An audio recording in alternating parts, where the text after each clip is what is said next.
Welcome to Spotlight Sessions, where we shine a What's light your on story? incredible. What does accessibility mean to you? What's your mission?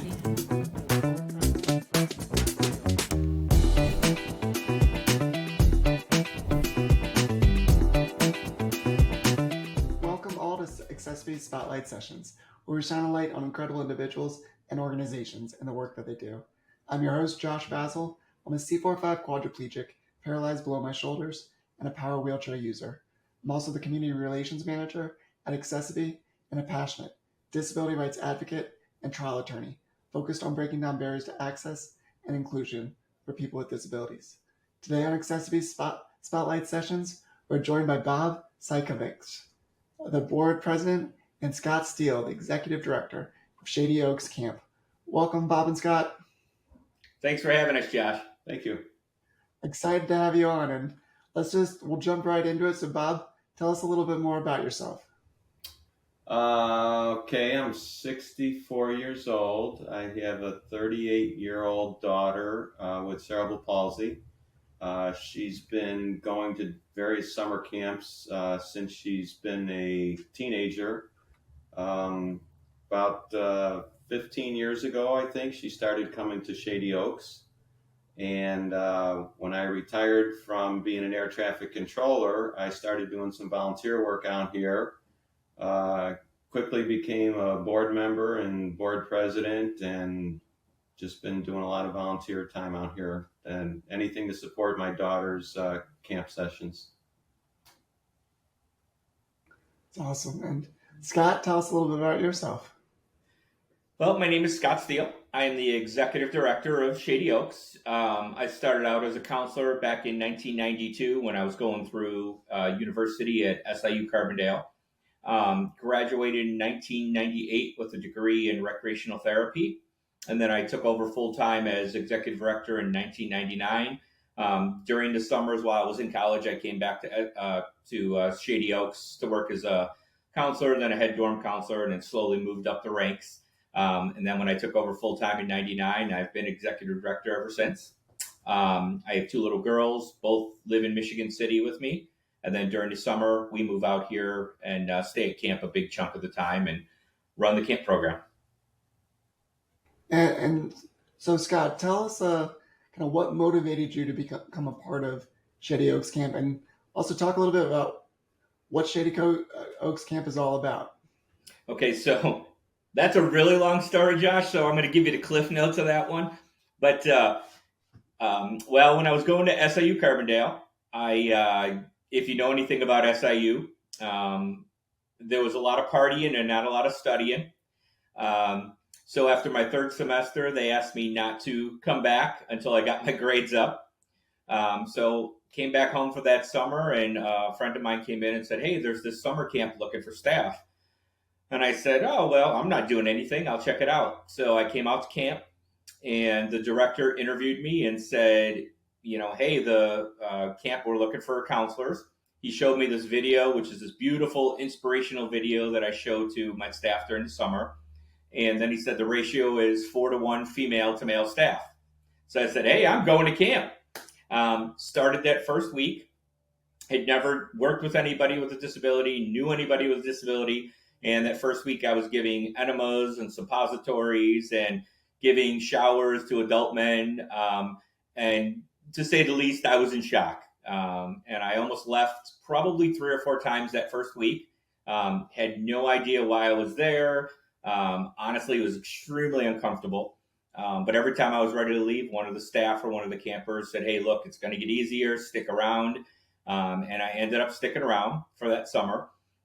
Went back to SIU and said, "Hey, I'm a changed man. Let me in." And they said, "No, you're not." So I had to go to daily college for a semester and got my grades up, took 5 classes, got straight A's, went back to SIU. They finally let me back in, and I changed my degree from zoology to recreational therapy. And then I graduated in 99 with the degree in rec therapy. So honestly, it was I don't want to say it was a religious experience, but whatever it was, I was meant to be here because the one thing I did leave out was that week before, I actually had gone to apply to be a Marine because a friend of mine had said, "Hey, I'm a Marine. You need to come. Turn you into a man." I'm like, "Great, I need to be a man." So I went to the interview, sat down, took all the tests, went through the physicals, and sitting across the table from the recruitment officer, and he's sliding me the forms, and he's like, sign this, and finally he said, "Son, when you sign this one, you're a Marine," and he slid it across, and I looked at him and I said, "No, I don't think so." So, needless to say, he did have a few choice words for me when I was leaving. And then, literally 2 days later, my other friend came in and told me about the camp. So, I would have been a Marine, and I would have been right in the middle of the first Desert Storm. So, coming to camp was really an accident, but it turned out to be something that changed my life. And 32 years, I'm still here. Camp is a great decision, and It was. With Shady Oaks, tell us a little bit more about the grounds and what programs you have to offer. And I believe it's you guys do like an 8-week program. Mm-hmm. Tell us more about that. So campers can attend Shady Oaks for up to 8 weeks. We have 2-week sessions, so we have 4 different sessions. They're basically 12 days and 11 nights. That way the staff gets a weekend off, and we get a chance to clean and sanitize and do laundry, and then start the next session. With the various camps that Lisa used to go to, my daughter Lisa, they only offered 1 week for people that needed special or extra assistance. Like, for example, we have 1-to-1. Any other camp only offered 1 week at the most. So we're pretty unique in that regards. We have about 35 acres here and 13 buildings, and over the course of the years, they've all been remodeled, and modern day amenities like heat and air conditioning. And most recently, we've been adding electric door openers to facilitate the wheelchair use. We have 2 of them now and three more coming this month. There's always maintenance. How many people go through the program every summer? How many people? I would say unique campers, we probably have about 60. And then every 2-week session, we have anywhere between 20 and 25 campers. And like Bob said, some will come for more than one session. So I would say probably 60 unique campers throughout the summer. That's all. And what are some of the fan favorite activities?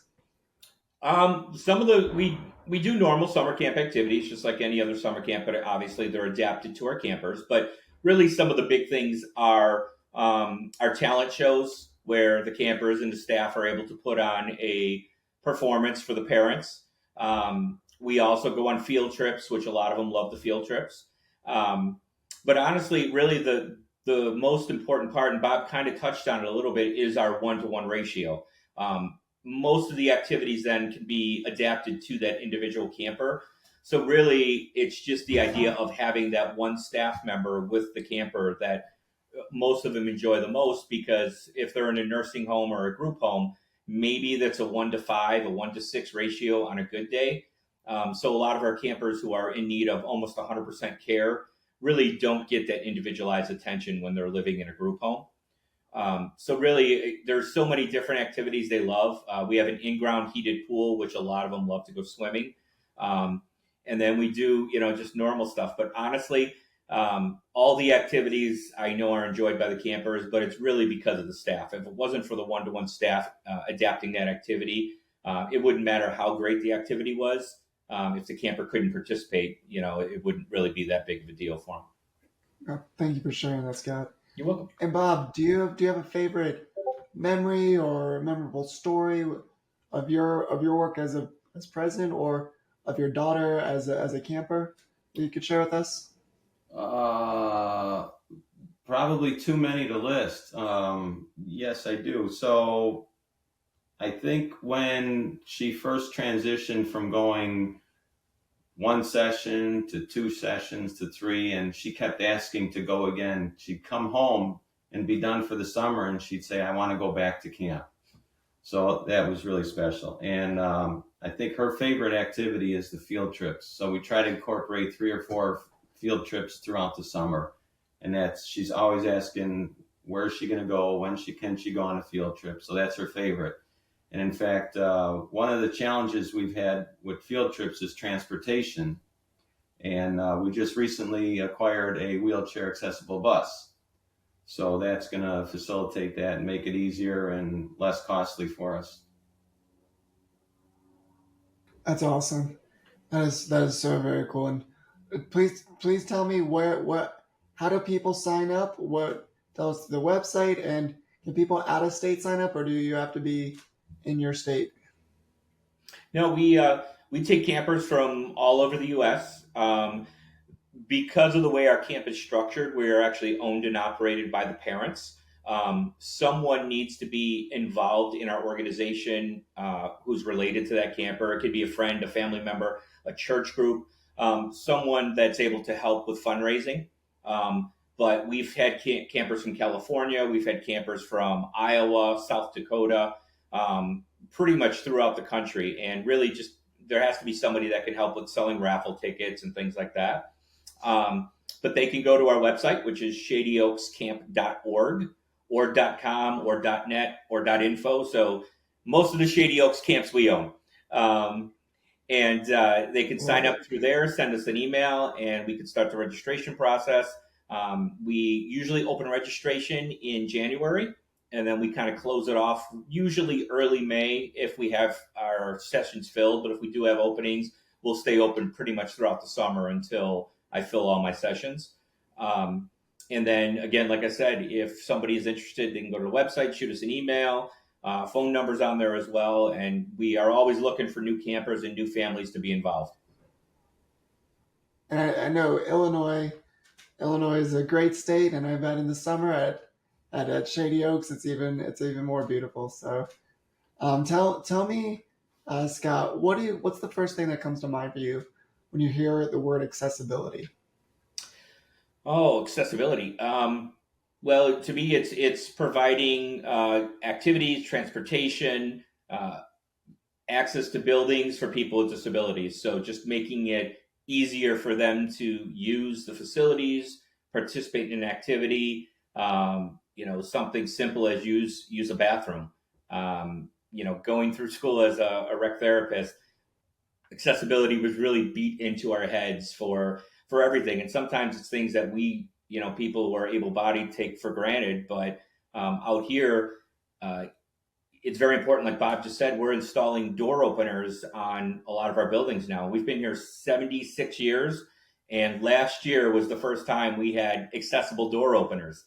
We're a summer camp for kids with disabilities, and we didn't have accessible doors. So now we do, and we're really excited about some of the things. But really, honestly, it's just making facilities and things usable by people with disabilities.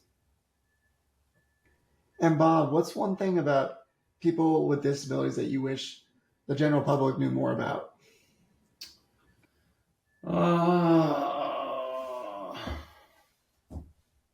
Leaving room for wheelchair van parking.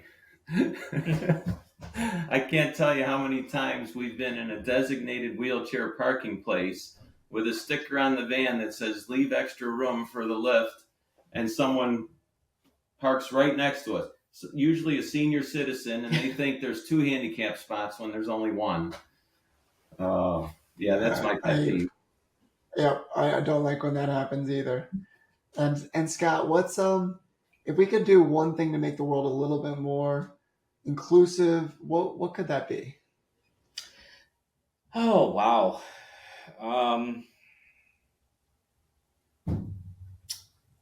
Make the world more inclusive. That's a tough one. I just, I keep coming back to what we do here at camp.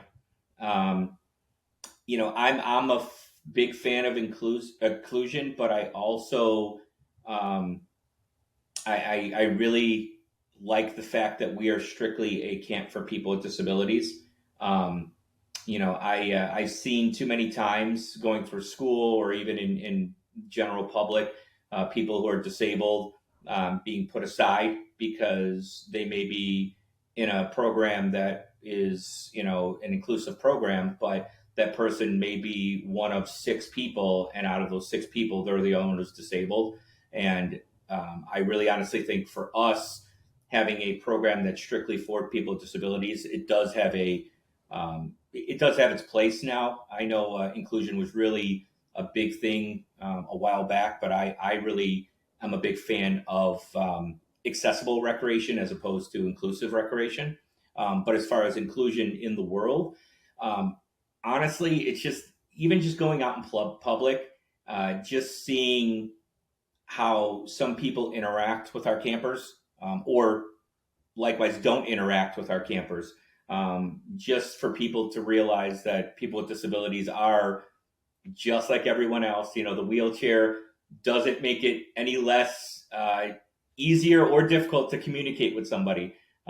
Just to kind of throw an example out there, years ago when I first started, we went to the movie theater, and the lady at the desk was asking about, adult, how many tickets, things like that. And when they got to one of our campers who was very, easy to understand, spoke just like everyone else, was just in a wheelchair, that was it. And she looked right at his counselor and she said, well, what would he like? What would he like to eat? And just kind of looking and going, well, you can ask him, it's okay. But just knowing the uncomfortability. But I think as far as inclusion in the world, I honestly think it's just for people to realize that people with disabilities are just like everybody else, and they should be involved in everything, in every program, in every aspect of life, because, that's what we're all here for, right? Is to have experiences. And, I think they should have the experiences just like everyone else.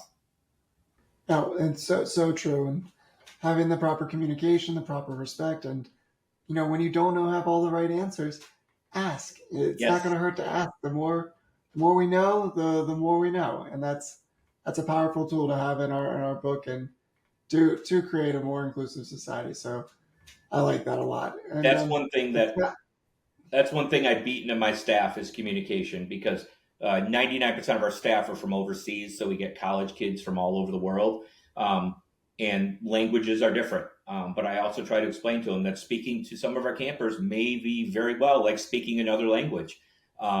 So communication and patience are big things out here. And the asking questions is so important, because if you don't understand what one of your campers is asking, make sure you keep asking till you do, because it could be something simple like, hey, I need a drink of water, or it could be something like, I need to use the restroom. And if you spend 20 minutes on that question and the camper ends up having an accident, it honestly, the communication wasn't there. So I really preach communication with all of my staff and the campers. Well, Scott and Bob, I just want to thank you so much for your time today and being our guests on accessiBe's Spotlight Sessions. Really enjoyed conversations and learning more about the camp. So thank you so much. Thank you for having us, Josh. And to all of our guests, thank you so much for staying to the end of accessiBe's Spotlight Sessions. Make sure to hit that subscribe button and follow us at accessiBe_community. Until next time, thank you so much for being on this journey with us. Take care, everyone.